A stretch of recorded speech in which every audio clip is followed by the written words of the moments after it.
Maagang nagtapos ang PBA career ng ilang players dahil sa seryosong injuries o health issues na nakaapekto sa kanilang laro. Ang iba naman ay nawala ng playing time, nagkaroon ng decline sa performance o piniling mag-shift ng career. Kaya narito ang ilan sa mga PBA players ang maagang nawala sa PBA. Andre Paras. Maagang nawala si Andre Paras sa PBA matapos lamang ang isang season sa Blackwater Bossing dahil pinili niyang mag-focus sa kanyang acting career. Sa kabila ng potensyal sa basketball, mas pinili niyang sundan ang kanyang passion sa pag-arte kung saan mayroon siyang mga nakalinyang proyekto sa telebisyon. Bago magretiro, napili siya bilang ika-27th overall pick noong 2020 PBA draft at naglaro ng 2 conference kasama ang koponan. Chris Chu. Maagang nawala si Chris Chu sa PBA matapos siyang magretiro noong 2018 sa edad na 33, kahit na mahusay pa rin ang kanyang laro. Pinili niyang mag-focus sa kanyang pamilya at mga personal na negosyo. Sa kanyang huling season kasama ang Rain or Shine, nagpakita siya ng leadership at solid performance, ngunit nagpasya pa rin siyang tapusin ang kanyang basketball career. Ipinahayag niya ang pasasalamat sa PBA at sa mga fans habang inamin na handa na siyang magsimula ng bagong kabanata sa buhay. Kiefer Ravena. Maagang nawala si Kiefer Ravena sa PBA dahil sa 2 pangunahing dahilan. Noong 2018, siya ay sinuspinde ng FIBA ng 18 buwan matapos magpositibo sa mga ipinagbabawal na substansya na nagresulta sa pansamantalang pagkawala sa liga. Pagkatapos ng kanyang suspensyon noong 2021, pumirma siya ng kontrata sa Shiga Lake Stars sa Japan's B-League na nagdulot ng kanyang pag-alis sa PBA upang ituloy ang karera sa internasyonal na basketball.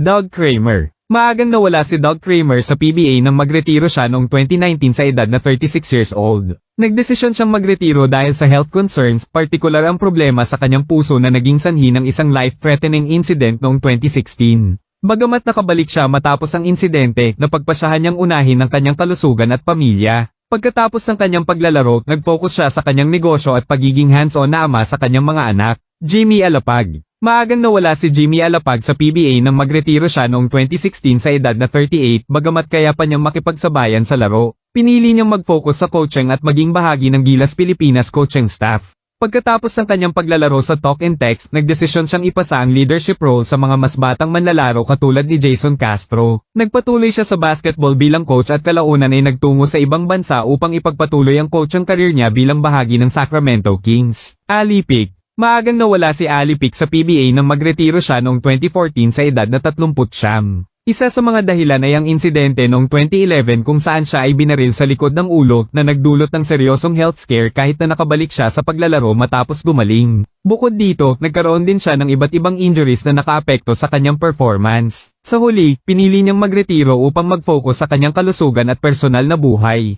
Andre Siegel. Maagang nawala si Andy Siegel sa PBA dahil sa serye ng injuries na nakaapekto sa kanyang laro at overall performance. Bagamat isa siya sa pinakamagaling na big man noong late 90s, hindi niya na-sustain ang kanyang prime dahil sa knee at back problems. Unti-unti siyang nawala ng playing time at bumaba ang kanyang kontribusyon sa team. Sa huli, pinili niyang magretiro ng mas maaga kaysa inaasahan upang mag-focus sa kanyang kalusugan at personal na buhay.